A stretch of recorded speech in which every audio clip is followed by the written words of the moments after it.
Hello दोस्तों, स्वागत है आपका आज की हमारी इस वीडियो में। और आज की इस वीडियो में अनुपात समानुपात का तीसरा भाग लेके आए हैं, जिसमें और भी बहुत ही अच्छे लेवल के क्वेश्चन मैंने डाले हैं। पिछले भागों से बहुत ही ज्यादा ट्रिकी क्वेश्चन है, जिनको हम बहुत ही जल्दी यूनिक तरीके से सॉल्व करेंगे। ऐसा तरीका आपको कहीं नहीं मिलेगा दोस्तों। तो आइए चलते हैं पहले क्वेश्चन पे। पहला क्वेश्चन है दोस्तों, दो संख्याएं 7:11 के अनुपात में है। प्रत्येक में 7 जोड़ने पर इनका अनुपात 2:3 हो जाता है, तो इनमें छोटी संख्या कौन सी है। इस प्रकार का क्वेश्चन आने पर लोग एक्स मानकर फिर करते हैं दोस्तों, उनका समीकरण बनाया करते हैं। हम समीकरण वगैरह कुछ नहीं बनाएंगे। हम क्या करेंगे, पहले संख्या दोस्तों थी 7:11 के अनुपात में, अब क्या हो गई है दोस्तों 2:3 के अनुपात में। हम यहाँ पे देख लें, देखो ये जो इनका बढ़ने का मान है वो देख लें। ऊपर तो पहले क्या थी 7 था और नीचे क्या आ गया 2, और यहाँ इसने जोड़ा है। जोड़ने पे तो ये जो मान है अनुपात का ये बढ़ना चाहिए, यहाँ पे तो कम हो गया उल्टा। यहाँ भी 7 से 2 हो गया और यहाँ 11 से 3 हो गया, यहाँ पे कम हुआ है। जब भी ऐसा आपको लगे और यहाँ पे उल्टी चीज कर रहा है, मतलब जोड़ रहा है और यहाँ घट रहा है, मतलब मान वैल्यू जो अनुपात की वो घट रही है, तो आप क्या करो, इसको सोल्व करने के लिए यहाँ इनका अंतर देख लो दोस्तों। इसका अंतर 1 है, ठीक है। कितने का अंतर है यहाँ पे 1 का, और यहाँ कितने का अंतर है 4 का। तो इस अंतर का आप क्रॉस में मल्टीप्लाई कर दो। क्रॉस का मतलब इसके अंतर को इससे गुणा कर दो, इसके अंतर को इससे गुणा कर दो। गुणा करेंगे तो 1 से गुणा करने पर यह तो आ जाएगा 7:11 ही, और यहाँ पे आ जाएगा दोस्तों 4 दूनी के 8 और 4 3 के 12। अब आप देखेंगे, देखो यहाँ मैच हो जाएगा। 7 से कितना बढ़ा, 1 बढ़ गया 8 हो गया। कितने का अंतर आया 1 का, और यहाँ भी कितने का अंतर आया 1 का। यहाँ भी कितना हो गया 11 से 12 हो गया, ठीक है। अब देखो 1 की वैल्यू कितनी दी है यहाँ पे, अनुपात में तो 1 बढ़ रहा है, लेकिन वास्तव में कितना बढ़ रहा है दोस्तों 7, मतलब 1 का मान 7 है। अब ये बोल रहा है छोटी संख्या निकालो, तो छोटी संख्या आप ये रही छोटी संख्या, ठीक है। यहाँ से पकड़ेंगे और कितने से गुणा कर देंगे, 1 का मान 7 है, मतलब 7 गुणा पर है, तो ये भी कितने गुणा पर हो जाएगा दोस्तों 7 गुणा पर 7 7 के 49, ठीक है। यह हमारा आंसर आ गया दोस्तों। इसी प्रकार से इसको निकालना होता तो इसको भी 7 गुणा पे कर देते, 11 7 के 77 हो जाते दोस्तों। तो इस प्रकार से हम हमारा मान निकाल सकते हैं। तो चलिए अगले क्वेश्चन पे चलते हैं हम। देखिए दोस्तों, ये रहा अगला क्वेश्चन। ये क्वेश्चन मैंने इसलिए लिया है क्योंकि इसमें गलती होने की थोड़ी सी संभावना रहती है दोस्तों। तो आइए हम पहले क्वेश्चन को पढ़ते हैं। दो संख्याएं 3:4 के अनुपात में है तथा इनका लेसे 84 है, तो इनमें से बड़ी संख्या क्या है वो हमको बतानी है। अनुपात कितना है 3:4। ये अनुपात का मान है दोस्तों, इसलिए मैं इसके पीछे भी आर लगा दूं, इसके पीछे भी आर लगा दूं, ठीक है। और इनका लेसे कितना दे रखा है दोस्तों 84। अब लेसे निकालना आपको अच्छे से आना चाहिए। लेसे का मतलब ये नहीं होता कि गुणा कर दो लेसे आ जाएगा। गुणा करने पर तो इसका कुछ और ही मान आएगा दोस्तों। लेसे का मतलब ये होता है कि दोनों में जो कॉमन मान है वो तो एक बार ही लिखते हैं। दोनों में कॉमन कौन है, आर कॉमन है, आर एक बार लिख दिया दोस्तों। और 3 और 4 में कुछ कॉमन नहीं है, तो जो कॉमन नहीं होता उनको आपस में गुणा कर देते हैं। 3 चौक 12, ये इसका लेसे है। इसका लेसे कितना आया दोस्तों अनुपात का 12 आर, और इसने संख्या में कितना दिया है दोस्तों 84। तो यहां से यदि मैं काटूं तो आर का मान कितना निकल के आ जाएगा 12 7 के 84, 7 निकल के आ गया दोस्तों आर का मान, ठीक है। अब बड़ी संख्या पूछिए तो जो वैल्यू बड़ी होती है वही संख्या बड़ी निकलेगी दोस्तों, ठीक है। 7 से गुणा कर दूंगा, 7 चौक 28, ये इसका मान आ जाएगा और यही हमारा आंसर है। इसका निकालना होता है छोटी वाली का, तो 7 या 21 आंसर हो जाता दोस्तों। क्लियर हो पाई आपके बात। यहीं पे गलती करते हैं लोग, इसको स्क्वायर कर दे के आर और आर को गुणा करके, ठीक है, तो हमारा आंसर गलत हो जाता है। आप समझ पाए दोस्तों। तो चलिए अगले क्वेश्चन पे चलते हैं हम। देखिए दोस्तों, अगला क्वेश्चन है, दो प्राकृत संख्या 3:5 के अनुपात में है, इनका गुणनफल 2160 है, तो इनमें छोटी संख्या क्या है। ये भी उसी प्रकार क्वेश्चन है, लेकिन मेथड थोड़ा सा चेंज है दोस्तों। इसको क्या करें हम 3R मान ले, दूसरे अनुपात को क्या मान ले 5R।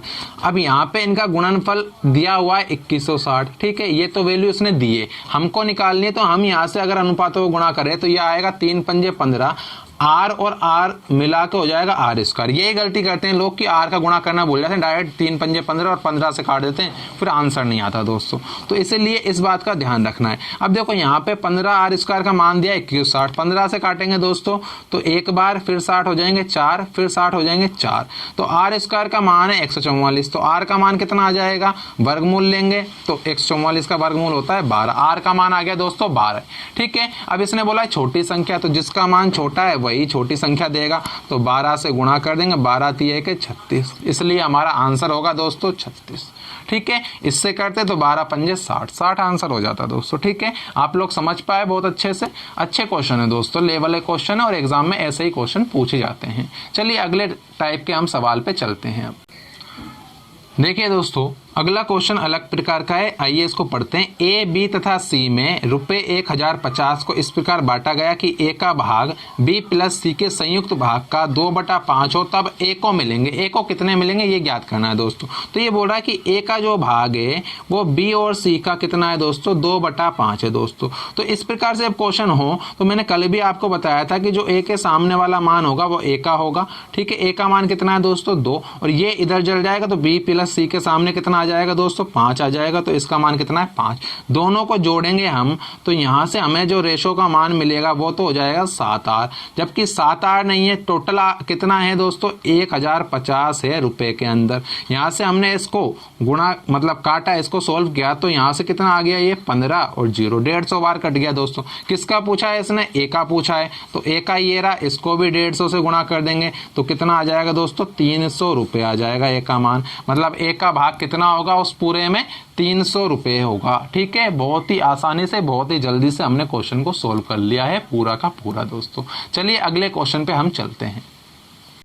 देखिए दोस्तों, अगला क्वेश्चन जो है वो थोड़ा सा बड़ा है, देखने में बड़ा है, लेकिन इसका आंसर बहुत ही छोटे हैं और बहुत ही सटीक तरीके से हम इसका आंसर निकालेंगे दोस्तों। देखिए, एक धनराशि को ए बी सी डी में बांटा है इसने क्रमशः कितने कितने में, ए अनुपात बी अनुपात सी अनुपात डी, 3:4:9:10 के अनुपात में बांटा। आगे बोला यदि सी का भाग बी के भाग से 2580 रुपये अधिक हो तो ए तथा डी की कुल राशि क्या है। अब मैं देखो यहाँ पे सी का भाग है वो बी से कितना अधिक है, अनुपात में तो कितना है यहाँ पे 5 अधिक है, और अनुपात में 5 है तो रुपए में कितना है 2580 रुपये। मतलब अनुपात का जो मान है रुपए में कितने गुणा पर है वो निकाल लो आप, 5 बार, ठीक है। 5 एकम 5, 5 31, 516 गुणा पर है दोस्तों। अब क्या पूछ रहा है वो देख लीजिए। तो ए तथा डी की कुल राशि क्या है, ए ये रहा डी ये रहा, कुल यहीं पे निकाल लो, दोनों का जोड़ कर दो। दोनों का जोड़ करा कितना मिला दोस्तों, 13।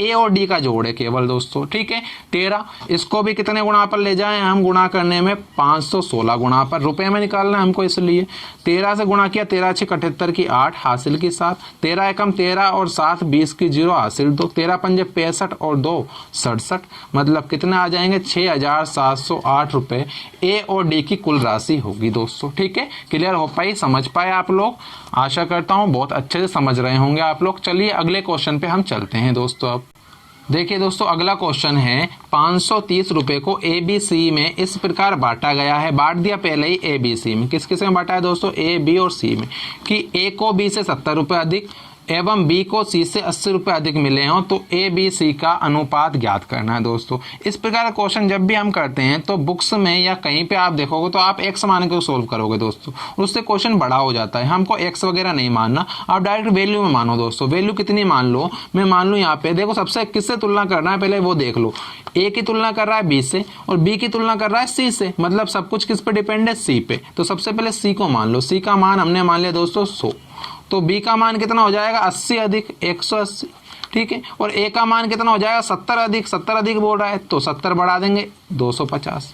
टोटल यहाँ से हमने रेशो में अगर मान निकाला तो टोटल मान हमारा आया 100 और 180 280 और 200 480 और 50 530। मतलब रेशो में भी कितना है 530 और रुपए में भी कितना है 530 रुपए है। कितना है 530 रुपए। कितने गुणा पे वैल्यू है, 1 गुणा पे। तो यही इनके मान हो जाएंगे, 1 गुणा पे करेंगे तो सी का मान 100 निकलेगा, बी का 180 और ए का 250 रुपए। सब ये रुपए में मान प्राप्त हो जाएंगे अपना आप ही ऑटोमेटिकली, ठीक है। ऐसे ही इसने बिठाया है, देखो बड़ी आसानी से सोल्व हो गया। अगर एक समान दे तो टाइम लग जाता। अभी अनुपात पूछ रहा है। अनुपात होता है दोस्तों जो सबसे अंत में कट पिट कर बचता है। तो अभी कट रहा है तो काट लीजिए, 0 से 0 कट गई तो यहाँ आ गया 25:18:10। तो यही इसका अनुपात है एबीसी का और यही हमारा राइट आंसर है दोस्तों, ठीक है। समझ पाए आप लोग बड़ी आसानी से। चलिए अगले क्वेश्चन की तरफ हम चलते हैं। तो आइए दोस्तों अगले क्वेश्चन पे चलते हैं। अगला क्वेश्चन है बहुत अच्छा क्वेश्चन है और बहुत सीधा भी है दोस्तों, और एग्जाम में पूछा भी गया है दिल्ली पुलिस में, और ऐसे ही एग्जामों में आता भी रहेगा दोस्तों आगे। आइए क्वेश्चन को पढ़ते हैं। एक व्यक्ति ने अपनी संपत्ति को ऐसे विभक्त किया कि उसकी पुत्री व पत्नी के भाग तथा उसकी पत्नी व पुत्र के भाग में से प्रत्येक 3:1 के अनुपात में हो। यदि पुत्र को पुत्री से 10,000 रुपये कम मिले हो तो संपत्ति का कुल मूल्य होगा दोस्तों। इसको जमाने में गलती करते हैं दोस्तों। ये देखो सबसे पहले क्या बोल रहा है, डॉटर मतलब पुत्री, पत्नी मतलब वाइफ, और अंत में कौन बोल रहा है, उसका पुत्र सन को बोल रहा है दोस्तों, ठीक है। अब देखो हम इसका अगर निकालें यहाँ से अनुपात, तो ये बोल रहा है प्रत्येक का अनुपात 3:1 है। प्रत्येक का अनुपात कितना है, 3:1 है दोस्तों। तो आपको निकालना आना चाहिए। देखिए सबसे पहले हम डॉटर मतलब पुत्री और पत्नी का निकालें तो वो कितना है, 3:1 है, ठीक है। फिर उसने बोला पत्नी और पुत्र का भी कितना है, वही 3:1, मतलब पत्नी का भी 3 और पुत्र का कितना है, 1 है। तो ये मैंने कल बताया था आपको, मतलब पिछली जो वीडियो उनमें बताया था कि इसको अगर निकालना है हमको 3 वाले को तो उल्टा n बना देंगे। उल्टा n बनाया, 3 × 1 = 9, ठीक है। 3 एकम का 3 और 1 एकम का 1, तो ये इनके अलग अलग अनुपात आ गए तीनों के, ठीक है। अब इसने जो बोला है उस शर्त पे आ जाइए। इसने बोला है यदि पुत्र को पुत्री से 10,000 रुपए कम मिले, मतलब पुत्र को कितने कम मिल रहे हैं, यहाँ पे अनुपात में तो कितने कम है दोस्तों, 8 कम है। और रुपए में कितना दे रखा है इसने, 8 R मान ले, एक तरह से रुपए में 10,000 रुपए दे रखे हैं, ठीक है। कितने गुणा पर है, आ जाइए दोस्तों, 8 एकम 8, 2 बच गए, 8 दूनी 16, 4 बच गए, 8 दूनी 16 और यहाँ 4 बच गए, 8 पंजे 40, ठीक है। और 1 0 के 0, मतलब 1250 गुणा पर ये मान है दोस्तों, ठीक है। अब इसने क्या पूछा है, इसने पूछा है कुल संपत्ति का मूल्य क्या होगा। तो कुल का निकाल ले हम यहाँ से, 3 और 1 4 और 9 13 R, कितना आ रहे हैं, 13 R।